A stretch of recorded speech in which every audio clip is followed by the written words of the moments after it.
বাংলাদেশ জাতীয় নাগরিক পার্টি 1947, 1952, 1971, 1971 পরে এই একবিংশ শতাব্দীতে নতুন আরেকটি অধ্যায় 2024। আমরা এখানে এই 24-এর অভ্যুত্থানে ফ্যাসিস্ট বিরোধী যে লড়াই করেছি, খুনি হাসিনার বিরুদ্ধে আমরা যারা ঐক্যবদ্ধভাবে লড়াই করেছি, বাংলাদেশের ফ্যাসিস্ট বিরোধী সকল রাজনৈতিক দলের মতের, ধর্মের, বর্ণের, বয়সের যে মানুষ আমরা আজকে এখানে ঐক্যবদ্ধ হয়েছি, আমরা প্রথমে কৃতজ্ঞতা জানাতে চাই বাংলাদেশের ফ্যাসিস্ট বিরোধী লড়াইয়ের যত রাজনৈতিক দল ছিল যারা আজকে এখানে উপস্থিত হয়েছেন, আপনাদের প্রতি আমাদের অন্তরের অন্তঃস্থল থেকে কৃতজ্ঞতা।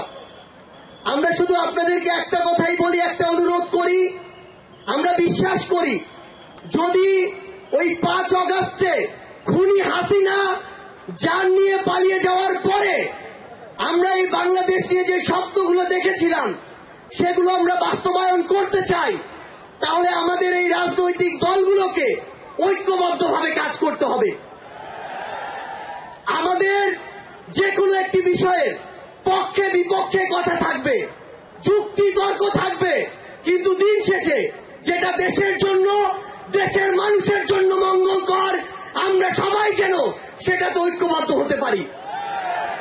আমরা বিশ্বাস করি আমাদের এই রাজনৈতিক দলগুলোর মধ্যে যদি এই মিউচুয়াল রেসপেক্টটা থাকে, আগামীর বাংলাদেশ হবে অপ্রতিরোধ্য বাংলাদেশ।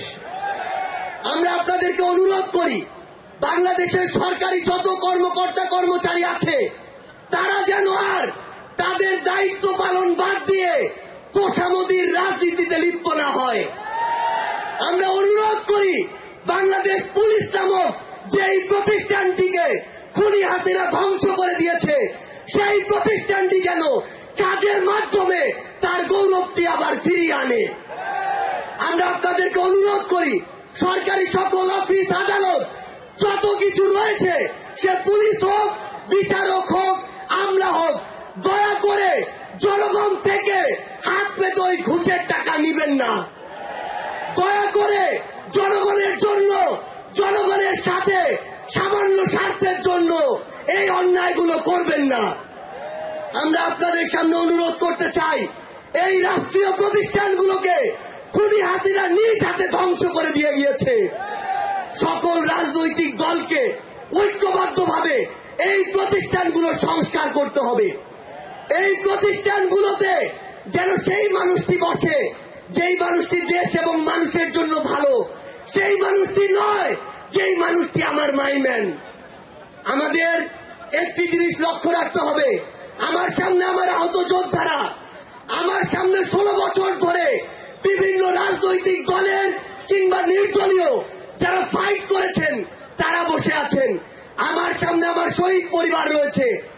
এই প্রত্যেকটি গুম, খুন, বিচার বহির্ভূত হত্যা, এগুলোর বিচার যেন আমরা ঐক্যবদ্ধভাবে করি। এই খুনি হাসিনার বিচার যেন আমরা ঐক্যবদ্ধভাবে করি। একটা জিনিস মনে রাখতে হবে, নিজেদের সামান্য স্বার্থের জন্য যেন কোনো অপরাধী ছাড় না পেয়ে যায়।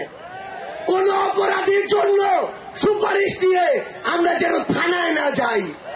কোন অপরাধীর জন্য সুপারিশ নিয়ে আমরা যেন কোনো বিচারকের কাছে না যাই। এই নতুন বাংলাদেশে ধ্বজভঙ্গ ওই শিক্ষার সিস্টেমগুলো, এই কারিকুলামগুলো আমাদেরকে ঠিক করতে হবে।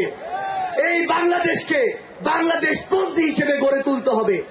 আমরা আপনাদের কাছে অনুরোধ করি আগামীর যে বাংলাদেশ আমরা স্বপ্ন দেখি, সকল রাজনৈতিক দল যদি ছোট ছোট স্বার্থগুলোকে একপাশে রেখে ঐক্যবদ্ধভাবে কাজ করি, তাহলে সেগুলো আমরা বাস্তবায়ন করতে পারবো। এই মঞ্চ থেকে আমরা যেন এই শপথটুকু নিয়ে যাই, এই ছোট্ট জীবন সৃষ্টিকর্তা যাদেরকে গুরুত্বপূর্ণ দায়িত্বগুলোতে রেখেছেন, এগুলো তাদের কাছে আমানত স্বরূপ। আমরা যেন এই ছোট্ট জীবনে এত বড় দায়িত্বের আমানতগুলো দয়া করে খেয়ানত না করি। আমরা আপনাদের কাছে অনুরোধ করি আমাদের রাজনৈতিক দলগুলোর মধ্যে কেন্দ্র থেকে ওই একদম গ্রাম পর্যন্ত, রুট পর্যন্ত যেন নিজেদের ভিতরে সুস্থ একটি প্রতিযোগিতা হয়। দয়া করে যেন আমরা কাউকে প্রতিপক্ষ না মনে করি। আমরা যদি যারা বড় রাজনৈতিক দল রয়েছে ছোটদেরকে ধীরে ধীরে সামনে এগিয়ে যেতে না দেই, তাহলে আমাদের মধ্যে ধীরে ধীরে এমন একটি মানসিকতা আসবে, যেই মানসিকতা হয়তো আমাদেরকে ধীরে ধীরে একটি স্বৈরাচারী আচরণের দিকে নিয়ে যেতে পারে। আমরা যেন সব সময়, আমি সহ আমরা সবাই খুনি হাসিনাকে দেখে যেন শিক্ষা নেই। আমরা আপনাদের কাছে অনুরোধ করি, আগামীর বাংলাদেশকে আমরা ঐক্যবদ্ধভাবে গড়ব। এবং একটা জিনিস শুধু মনে রাখবেন, দিন শেষে দেশ এবং মানুষের স্বার্থকে সবার আগে রেখে যদি আমরা এগিয়ে যেতে পারি, তাহলে আমাদের কাঙ্ক্ষিত বাংলাদেশ সম্ভব। আপনাদের সাথে লড়াইয়ের রাজপথে অথবা বিজয় দেখা হবে।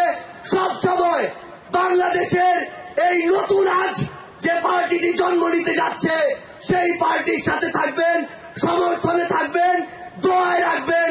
আপনাদের সাথে আবারও দেখা হবে রাজপথের সংগ্রামে অথবা বিজয়ে। ধন্যবাদ সবাইকে।